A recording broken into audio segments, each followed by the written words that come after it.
The sun was shining brightly over Kona village. In the middle of the square, two people were fighting with swords.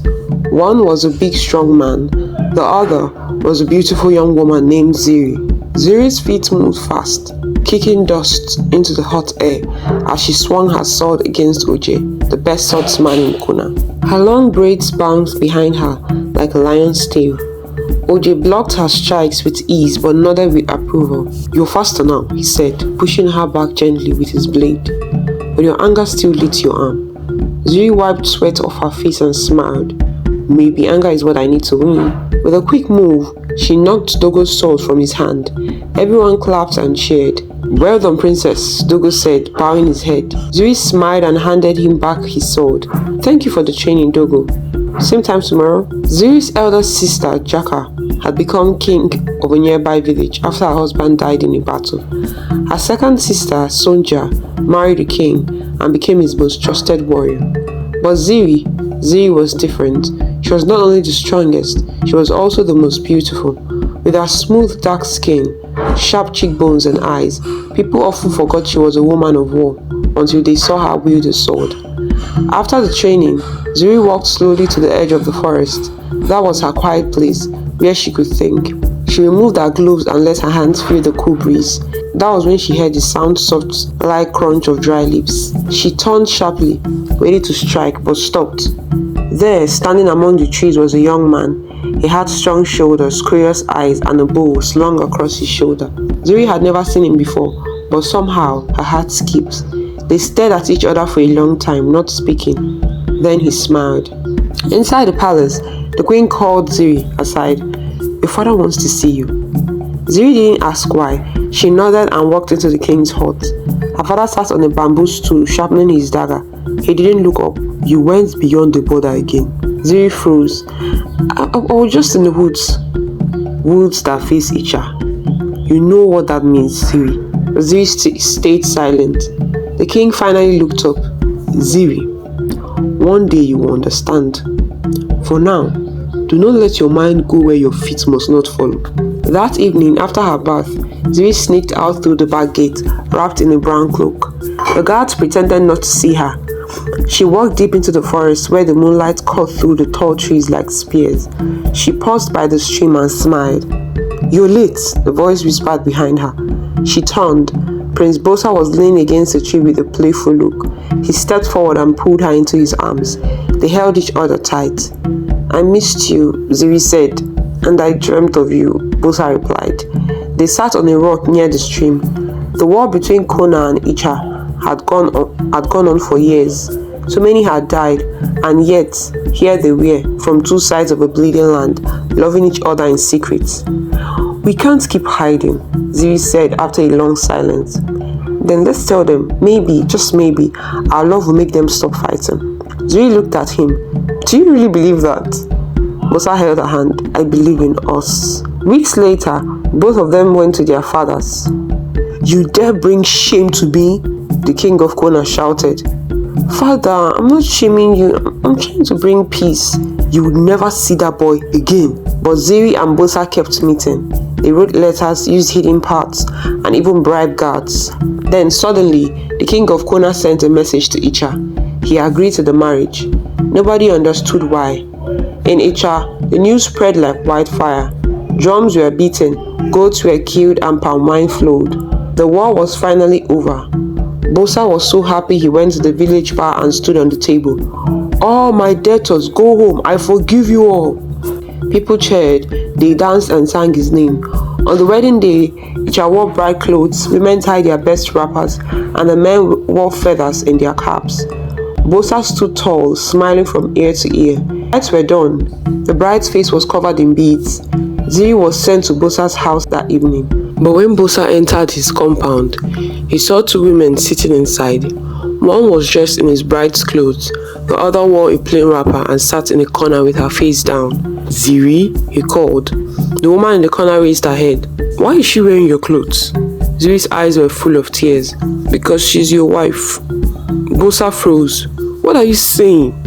Zuri didn't look up. "She's Miri. You married her and not me." Bosa stepped back. What are you saying?" Zuri wiped her face. All the rites she performed were not for me, they were for her. And who is she? Miri is a princess. When my father conquered her village, she was the only one left. We took her in since then, and she served us. Served you, and now she's my wife? In Kona, even women are trained to be soldiers and fight during wars. The king of Kona ensured his 3 daughters were trained soldiers, except Miri. He felt pity for making Miri an orphan, and so raised her in the palace. Zuri was his right-hand man, and he wanted her to marry from Kona. So when the offer came, the queen immediately remembered Miri, who has had no suitors because of her strangeness. Zuri will get married one day, with the numerous suitors coming for her, but no one wants Miri. And that girl deserves to have a family after we've denied her the only one she has. The queen said to the king. It made sense to him, and he immediately called Zuri and talked to her. Zuri has also been raised to put her tribe's good first. She angrily left his hut, but after days, she finally agreed. The queen later called Miri and told her that someone wants to marry her, and showed her a painting of Prince Bosa. She smiled and said she would marry him. Miri was a very beautiful young lady with green eyes. She had no suitors because in Kona, a woman is more attractive if she's either rich or a woman of war. Miri was neither, and she was also very strange. The king of Kona heard that she was able to read minds and consult spirits, but all the while he asked her to, she failed. He finally gave up and left her to only serve his daughter and wife. What Miri never knew, nor the king, was that she was naturally revengeful. So even if she wanted to help the king of Kona with her powers, it never worked. Bosa sat down. No, Zuri, this is wrong. We must fix this. Zuri stood. My father has made his decision, and I stand with him. Zuri, don't do this. Don't give up. Let's fight for our love.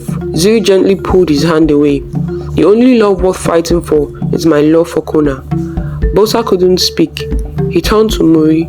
She was silent. Her green eyes stared at him, calm and distant. Here's your wife. You will love her and fight for her, or incur the wrath of Kona, Zuri said as she hugged Miri, then turned and walked out with her long wrapper, brushing the doorway. Miri sat still like a carved statue, not even breathing hard. The room was quiet. Bosa stood up and stormed out angrily. But before he could step out of the palace gate, he met Zuri standing in front of his hut, arms folded. Bosa's eyes softened. Zuri, why are you acting like we had nothing before? Why are you doing this to me? You know how I felt about you. You know I still... Zuri immediately raised her hand. Go back. Unveil your wife and treat her well. That's all for now. Bosa stood there for a while, then he turned and walked back in. Bosa walked slowly to her. He reached out and gently pulled her veil away. You are strange looking, as they say, Bosa murmured, blinking. She once read in one of her mother's books that if anyone looked directly into her eyes long enough, she could control their mind and actions. But she had never experienced it until now. That's why her mother always warned her to wear her veil and bow her head once in a while. But now that the power was awake, she might have to go back to hiding her eyes. Still, she was happy. She had never been this free in her life. No one to tell her when to sleep, when to talk, when to eat. Miri sneaked out quietly. She walked around buying granules, watching small children run around. But as the sun began to go down, her heart jumped. She forgot she was no longer in Kona. She thought she would be punished for staying out late. She began to run back to the palace, her feet pounding the dusty road. But when she got to the palace, the guards blocked her. Where do you think you're going? One of them asked. I'm the prince's wife, she said, breathing fast. Let me in. The guards looked at each other and burst into laughter. I'm serious, she cried. Then fly through the roof and enter now, they said, laughing again. Just then a horse galloped in. Prince Bosa was back. The guards stood straight. Before they could speak, Miri turned. Bosa's eyes met hers. He paused. She's my wife, he said firmly. Let her in. Then he rode past them. Miri smiled and stuck out her tongue at the guards. They bowed immediately. Welcome, our queen, one of them stammered. She laughed to herself and walked in. But just as she passed one of the huts inside the palace, she heard voices. They were arguing. She stopped. One voice was clear. It was Bosa. Dad, you've got to listen to me. I can't be with that woman. I'd rather stay alone. But you're already married, and I heard she's a beautiful woman, the king replied. Then send her back. I can't do this. She's not even a normal woman. Miri's face dropped. Her joy melted away. She didn't want to hear more. She turned and ran to her hut. That night, she lay on the bed and cried quietly until she slept. She wanted to send word to Zuri, but she remembered what it meant. Going back to Kona meant she would never be free again.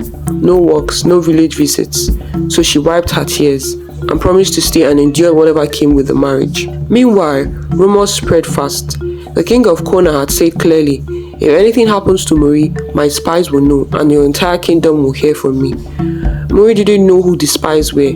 That made it harder to hide pain or mistreatment. So Prince Bosa began to act. He would visit her hut often. He never said much, never asked her how she was. He just came, stayed and left. One day, as Miri walked back towards her small hut inside the palace walls, a young servant girl came running towards her, almost out of breath. "Miri, the queen is calling you," she said. Miri stopped, surprised. "The queen?" she asked. The servant girl just pointed behind the palace, looking nervous. Miri followed her quietly. Behind the palace, a beautiful woman was sitting under a tree. She looked up and smiled widely when she saw Miri, but her smile was strange. "Don't mind her," the woman said quickly when Miri looked around, confused. "I'm the one that called you." She could already tell something was not right. The woman's eyes looked far away sometimes, and she spoke like someone dreaming. "I'm happy that you married Bosa," the woman said, playing with her fingers like a small girl. Miri smiled awkwardly, not sure what to say. "But I heard you are yet to get pregnant," the woman added with a wide grin. Then, just like that, she stopped talking. The maid beside her tried everything to make her speak again, but nothing worked. Finally, the maid whispered to Miri, "Please go and don't tell anyone you saw her." "But who is she?" Miri asked, still confused. "You'll find out when it's time," the maid said quickly and hurried off with the woman. Miri stood there for a while trying to understand what just happened. After 3 months, life at the palace was smoother now. Prince Bosa and Miri were getting along well. Bosa had started teaching her how to use a sword. Miri tried her best, but no matter what she did, the sword felt too heavy in her hand. "This is probably difficult for me because it's not my strength," she said one morning, panting after practice. Bosa laughed and wiped the sweat from his forehead. "Just grant my wish. Find me my mother's scroll. With it, I can revive my powers and be of help to the Icha people." Bosa looked at her thoughtfully and nodded. I'll see what I can do." Weeks later, he brought the scroll. Miri hugged it tightly to her chest. She felt something in her heart open, something that had been sleeping for a long time. After that day, Miri noticed something strange. Bosa began to act differently toward her. He would now touch her arm gently when he spoke, hug her when he saw her, and sometimes even kiss her forehead. Months later, Miri was heavy with pregnancy. The whole palace buzzed with excitement. Servants smiled at her more, and the guards saluted her with extra respect. Miri often wondered, why are they so happy? Was there something else? One hot afternoon, a loud cry echoed through the palace. A messenger had arrived, breathless with big news. The king of Kona, Zuri's father, was dead, and Zuri was now queen. Bosa and Miri finally understood why she gave up her marriage. Months later, Miri went into labor. It was a long, painful night, but just as the morning sun painted the sky, a strong cry filled the room. "It's a boy!" the midwife shouted happily. Miri was weak but smiling. She had never felt love like this before. She looked at the tiny face of her baby and tears rolled down her cheeks. Suddenly, the door opened. 2 maids entered, carrying someone carefully between them. It was a strange woman, the one Miri met behind the palace months ago, Sosa. Before Miri could see anything, the midwife took the baby from her arms and placed him in Sosa's hands. Sosa stared at the baby for a long time, her hands trembling slightly. Then she bent down and kissed the baby's forehead gently. She whispered something no one could hear and handed the baby back. Without another word, Sosa turned and walked out with the maids. Miri watched everything, her heart beating fast. That was when Miri knew that Sosa was Bosa's mother. While she nursed her newborn baby one day, it all made sense to her. She remembered the story she heard that the newborn of a Chu like her had healing powers, but she had never believed it. The palace had been waiting for this. The royal family wasn't just happy because of her baby, they were happy because they believed her child could heal their queen. As Miri sat there, lost in thought, Bosa rushed in, his face glowing with joy. "You've made me the happiest man," he said, almost shouting. He grabbed her hand and kissed it over and over. I and my family owe you forever, he added, tears shining in his eyes. Miri looked at him, confused and overwhelmed. Then Bosa sat beside her and told her everything. How his mother, Queen Sosa, had gone mad 11 years ago. How all doctors, native healers and priests tried but failed. They had even told the whole village that she was dead, just to stop the endless gossip. But now she's whole, Bosa said, smiling like a little boy. Days later, a huge celebration was held in Icha for the birth of the royal son and the healing of their queen. There was pounding of drums, singing and dancing that lasted 3 days and nights. That night, under the full moon, while the drums still beat in the background, Miri sat outside her hut holding her baby. Bosa joined her, sitting silently. She rested her head on his shoulder and closed her eyes. For the first time in a long time, she felt at home.